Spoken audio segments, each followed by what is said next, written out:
Hello and a very warm welcome on behalf of NTI Audio. The topic of today's webinar is sound level, which is actually a little bit an ambiguous expression, but I selected it intentionally because I also want to clarify the correct term for this measurement. Well, here on this slide I have shown a few typical applications for acousticians. For instance, the monitoring of environmental noise or the surveillance of a live event to make sure that the sound level during the concert does not exceed the legal limits. Maybe you have to execute some room or building acoustic measurements like reverberation time or sound insulation. Or you have to optimize the acoustics at your workplace by analyzing the situation and identifying annoying sounds. Well, all of these applications have one thing in common. They are based on the measurement of the sound pressure level called LP. And that is what we are now taking a closer look at. The sound pressure level, LP, is defined according to this formula here. So you see, first of all, it is expressed in dB. dB stands for decibel, which is a tenth of a bell. And that is a unit that is logarithmic. Logarithmic has the big advantage that it comes very close to our human ear performance. And second, it's a relative unit, which means you measure the sound pressure level and put it into reference to a reference value, the P0. So let me explain what stands behind that. We are measuring the RMS, the root mean square of the physical sound pressure. You see the blue P here. What does it stand for? Let's assume we have a sound source which creates a sound. This sound is actually changes in the pressure of the air. That is this P. So the changes in the air pressure will be translated by the microphone into an electrical signal. And this signal can then be analyzed by the test instrument. Second, we have the reference sound pressure, P0, and that has been defined at 20 micropascal. Pascal is the unit for air pressure. This 20 micropascal represents the typical hearing threshold of a human ear. But let's go deeper into this formula here, the calculation of the PRMS. And for that purpose, I want to show you what's happening. So we have this electrical signal coming from our microphone. Let's assume it's a nice sine wave representing the changes of the physical sound pressure P. The first thing we do is we square that. So squaring the signal means that we double the frequency and we shift the sine wave to the positive side of our coordination system. So that means we have no more negative wave parts here. Everything is here on top of the zero line. Now we can calculate the integral of that signal. And maybe you remember integral is something that has to do with averaging. So the integral considers the energy content of that signal. It has to do with the area below this sine wave here. And that is a very important information because it means that this calculation here determines the energy content of your system depending on the shape of the signal. And to make that even clearer, I have here another example of another signal. Here we have higher amplitudes. The peaks here are definitely higher than our sine wave up here. But due to the shape of the signal down here, the PRMS is lower. The integral of that curve is lower because the area below these signal peaks here is smaller compared to the sine wave up here. So this is the way how we determine the PRMS, which goes into our overall calculation together with this reference sound pressure.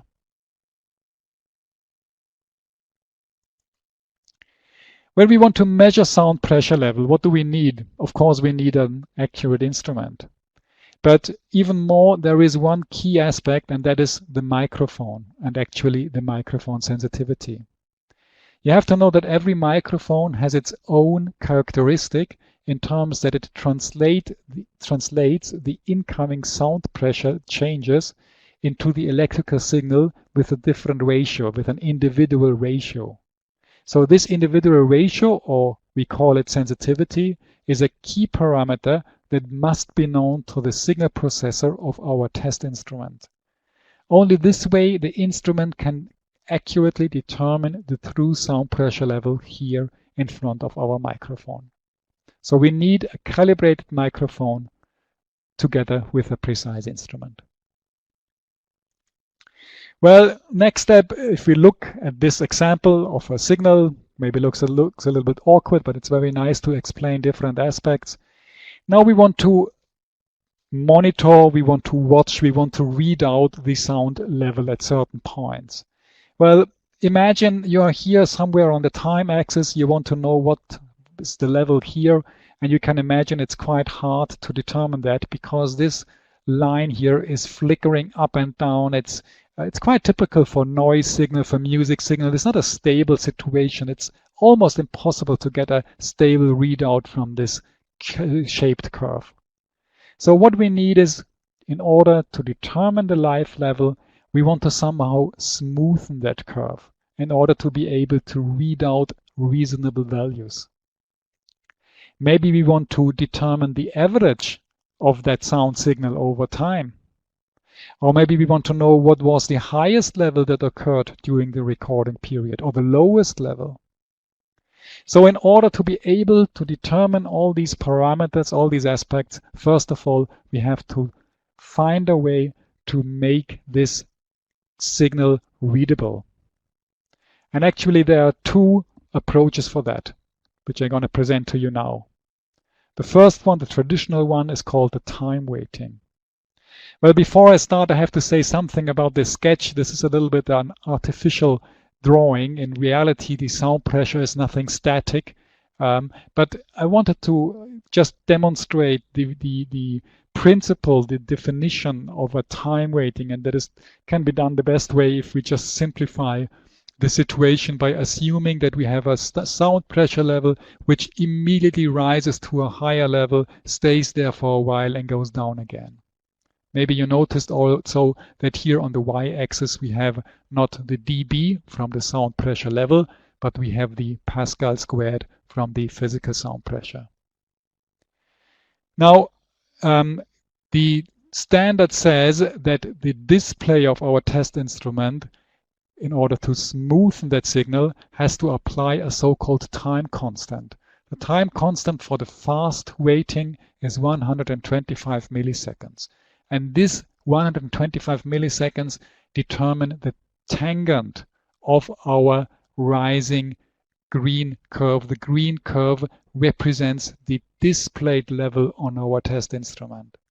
So you see, although the sound pressure rises very steeply here, it takes a time for the instrument to react, to show this new level. So this delay actually results in a smoothing of the curve. And that happens both for the rising edge and for the falling edge. Maybe you know there's also a second time weighting, the slow time weighting. Here we have a time constant of 1 second. So the inertia of our test instrument is higher. It takes longer to reach the new value after a sudden rise or fall. So let's go back to our signal example from before, and let's see what will be done with this curve, with this jittery curve, when we apply the fast weighting. So that is displayed here in that green curve. You see it is still following the signal quite accurately, but much smoother. You have much higher chance to get a stable readout at a certain point when you now look at the displayed green result. Or if you would select the slow weighting, the curve gets even smoother, even more straight. Of course, the reaction of that displayed result to this sudden rise of the sound pressure level here has a certain delay, but it is much easier to read out the actual situation, the live level. Well, there is also a second approach to determine or to smoothen that curve, and that is called the equivalent level. And this is even the more important one compared to the live level, because the equivalent level has a pretty high correlation to our hearing perception over time. What it does is it actually calculates the average over time. So this is not an instantaneous averaging, it's one that considers the whole recording period. We start here and every value that has occurred goes into the average of that purple curve, which makes it even slower by reacting to a sudden rise. But in the end, our final result here represents the overall average of incoming signal.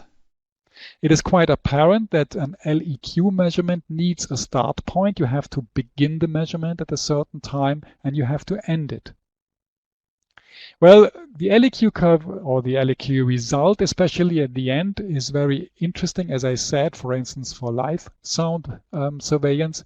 But if we want to do environmental noise monitoring, we are more interested in the shape of the curve. How can we get there? Well, there's a nice solution for that, and it's called LEQ DT. Here we chop our time axis into slices.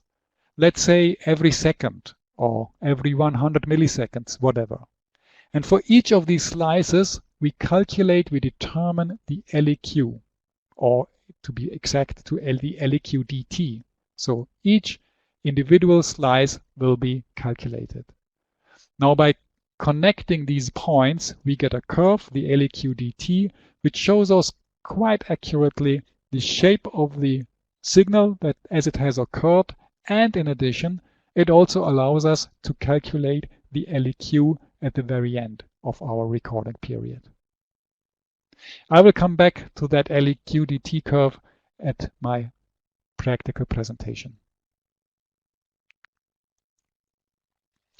Remain the questions: what was the highest level, what was the lowest level during our recording? So here we have different approaches. The LAF max, for instance, is the maximum RMS value that has occurred during the period.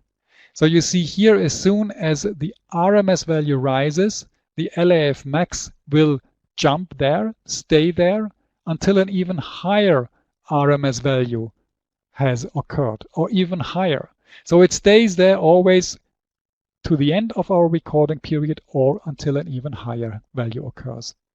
Same applies for the LAF min, which is the lowest levels that occurred during the measurement.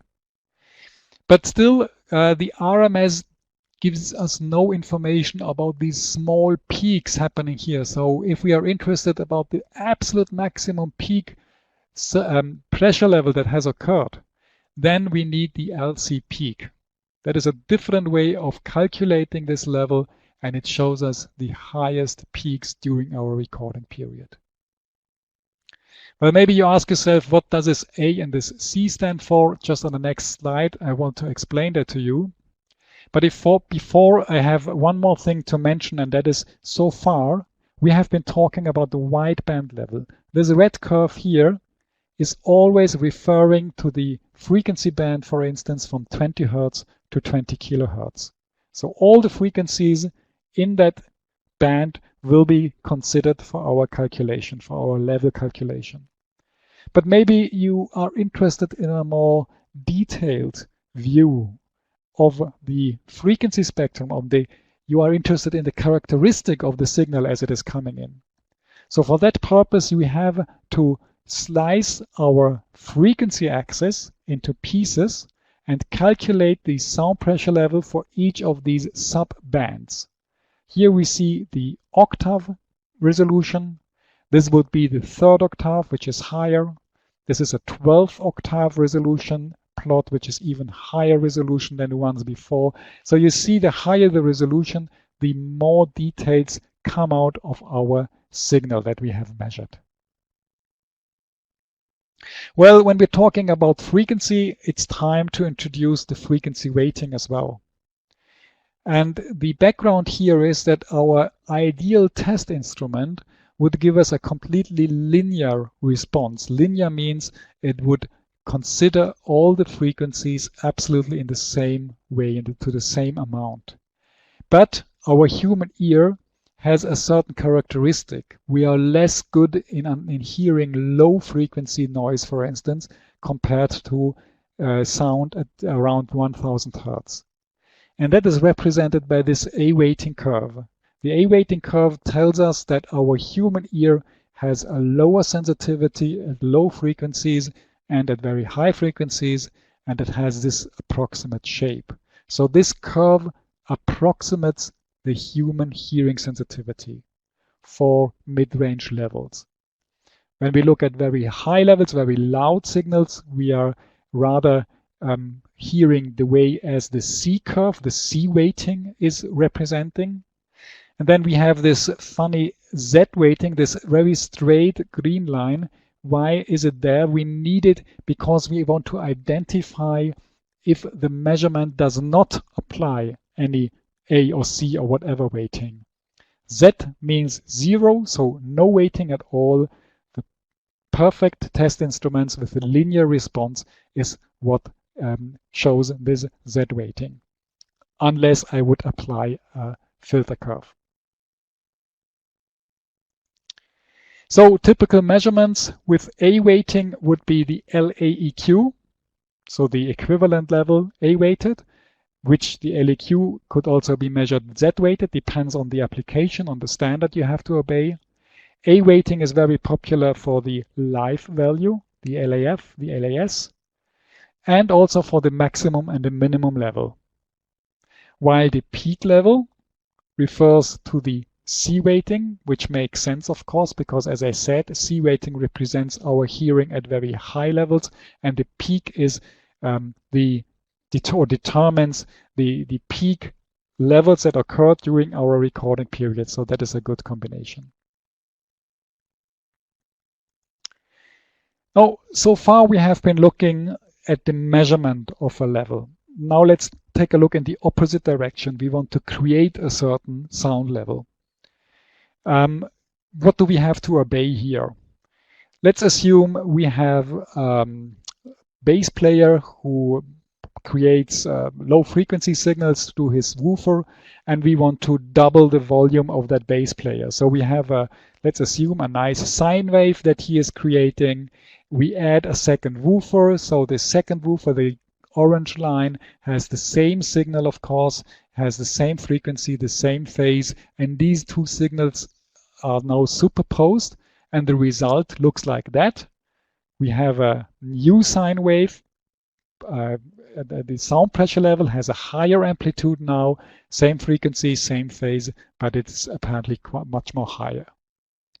So that is what we call coherent signals. The blue and the orange curves are coherent, and adding them together means that we increase the sound pressure level by 6 dB compared to just to one of these two signals.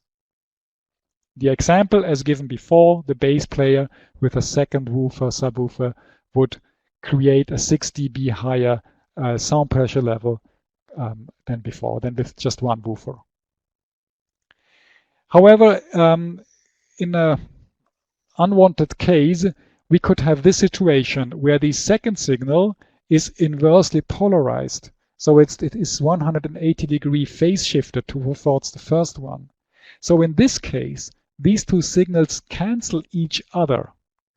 We call it inversely phased signals, and the outcome is that you don't hear anything. So the poor bass player here, having two subwoofers inversely phased, so not in line to each other, nobody will hear him because these two subwoofers cancel each other. I will show you that in my practical presentation. That tells us it's very important to look at the polarity of the loudspeakers. Maybe one side note, you know these headsets that you can purchase to cancel ambient noise, they are working exactly with this method. They record the incoming sound, invert it, replay it through the headset, and then you get the impression that there is a silent environment. Now the third case is the most frequent one. Here we have stochastic signal, could be voice, could be music of a band, whatever. And we double the loudspeaker, but the second loudspeaker is positioned at a different place. We have different delays between these signals. So although both signals, again, the blue and the orange one, have the same level, average level, they are not coherent. They do not directly correlate to each other. And the sum of these two signals is now not 6 dB higher than here. It's only 3 dB higher compared to one of these signals. Typical example, as I just said, a band with different musics, different instruments playing together. That is a typical example of an incoherent sound source. So adding more loudspeakers here, doubling the number of loudspeakers would only result in a 3 dB higher volume. As stated before, this is the most frequent case. Now, there is one more thing to be considered. So far, we have been talking about the physical sound pressure level with doubling the number of loudspeakers. But how do we humans perceive that? Well, the reality is that we need a 10 dB higher sound pressure level to get the impression that the volume has doubled. You see that here, let's assume we have a signal, 40 dB. We have this perceived volume of 1, whatever that means. Now we look at a 10 dB higher volume, and then we see, okay, 10 dB more only gets us a doubling of the perceived volume. So this is important to keep in mind. If you really want to double the perceived volume, you have to achieve a 10 dB higher physical sound pressure level. And I want to give you also an example in practice what that means. Getting back to our bass player, we double the number of woofers, we get 6 dB more, but that's not enough. So we need a third woofer to reach the 9 dB, which is very close to the 10 dB we are looking for. Or a second example now with an incoherent sound source. We have a choir. So we want to double the volume, the perceived volume of the choir. So we double the number of singers. We just get 3 dB. Now we have 4. We double that again. We're going to 8 singers. 3 plus 3 is 6. So 4 times as many choir singers as in the beginning only gives us 6 dB. Now we need to double this group again. So 8 times as many choir singers as in the beginning gives us eventually the 9 dB we are looking for, very close to the 10 dB. So here you see a direct impact between incoherent and coherent sound source. Well, I'm here at the point of my practical presentation. I have an XL2 on my desk, which is connected to my PC so that you can see the screen content. I have an Emma Pro, which is driving 2 loudspeakers. The XL2 is located in the middle of the two, and I will also show you the effect of my voice on the XL2. Let me just switch over to that so that you can see that. So here we have the screen content of the XL2. Now I want to also add a webcam so that you can see my setup.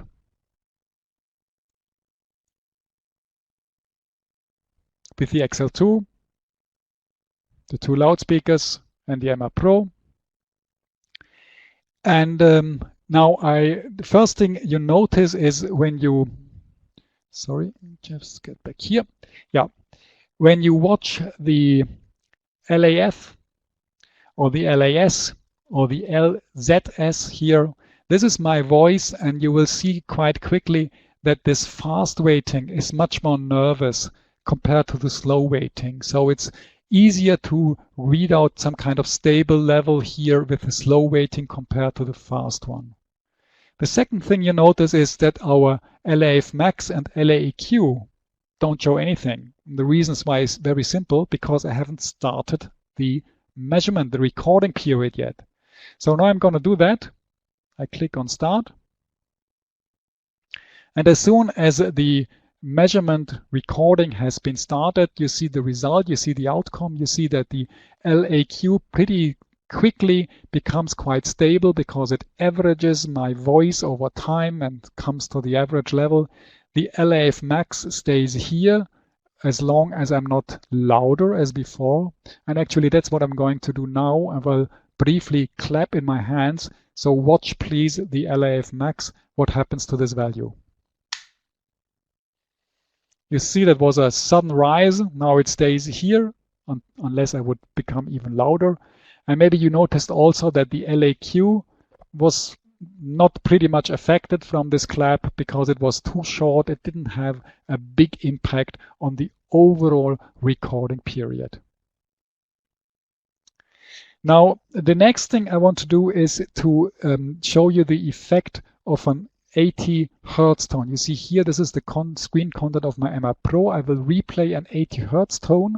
For a moment, I will be silent for that. So please take a look at the LZS, the unweighted slow level, to understand what level we reach with our two loudspeakers at 80 Hertz.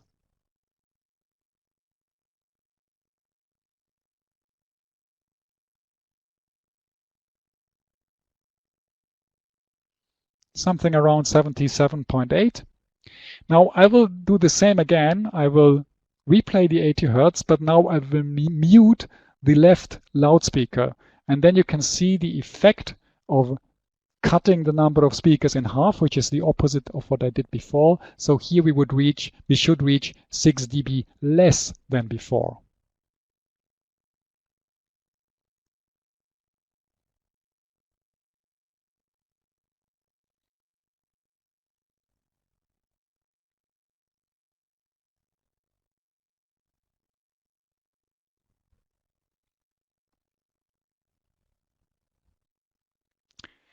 I guess you noticed that we pretty precisely got 6 dB less. It's not exactly that because the room acoustics in here also play a certain role, but it's pretty much what we expected. Now the next thing I will do, I will again replay the 80 Hertz, but now I will invert the polarity of the left speaker. Watch what's going to happen now.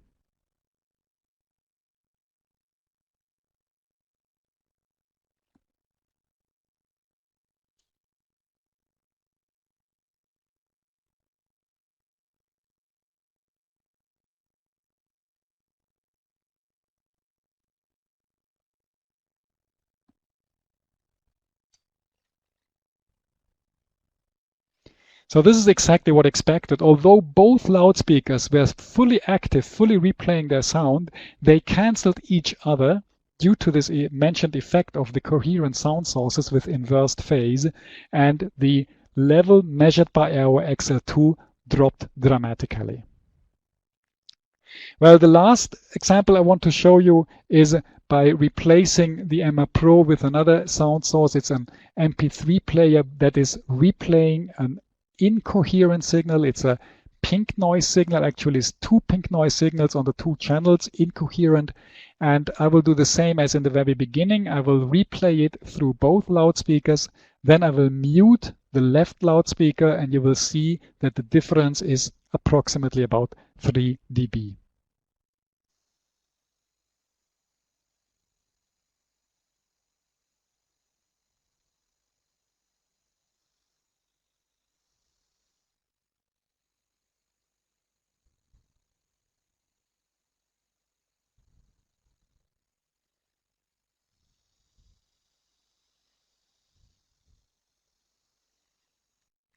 I guess you saw it. Of course, again, it's not exactly 3 dB for different reasons. Also, the readout is not absolutely stable. That is due to the nature of pink noise. But I guess you saw that it's in the range about 3 dB less.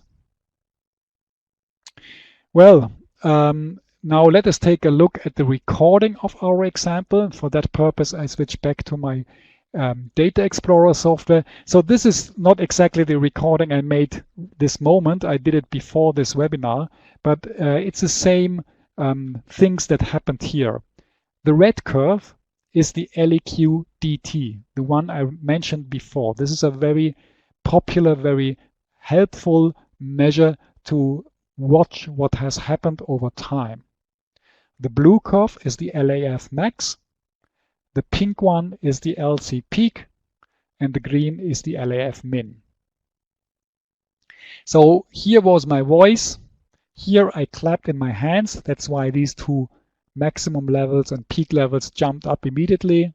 And here I had my 80 Hertz tone with muted left channel, 6 dB lower, and active left channel again.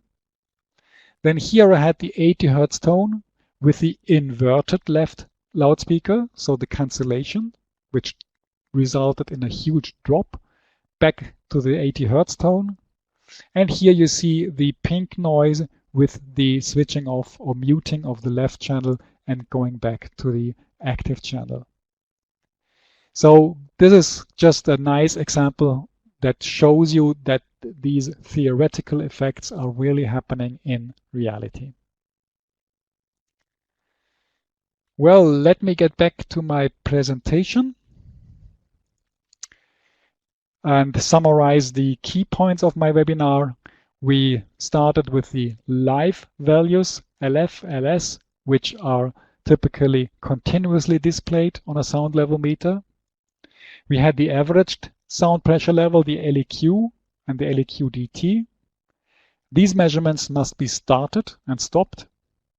But the big advantage is they offer the best correlation to the perceived volume. We had the frequency weighting, the A and the C weighting, approximating our human ear sensitivity, and the Z, the zero weighting, the linear measurement. Keep in mind that the selection of these frequency weighting depends on the standard for the application you need. So in a room acoustic measurement, you need another weighting, possibly then for an environmental noise or a live sound. This all depends on the applicable standard. And last but not least, if you want to add sound pressure levels for a coherent sound source, you can assume that doubling the number of speakers would be 6 dB more sound pressure level. For incoherent signal, it's just 3 dB. And keep in mind, the perceived volume requires increase of the sound pressure level by 10 dB to give us the impression that the volume has doubled.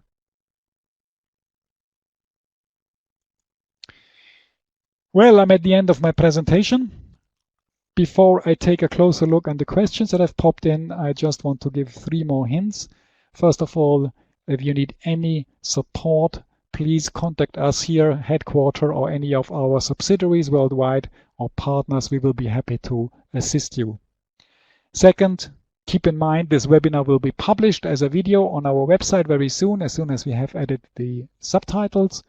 And if you want to know more about sound level, we have a very nice know-how section on our website where you find lots of articles about different aspects, and maybe it will answer your questions as well.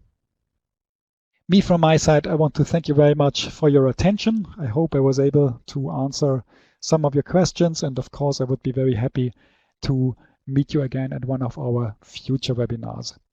For the time being, thank you very much. Have a good time. Stay healthy and bye-bye.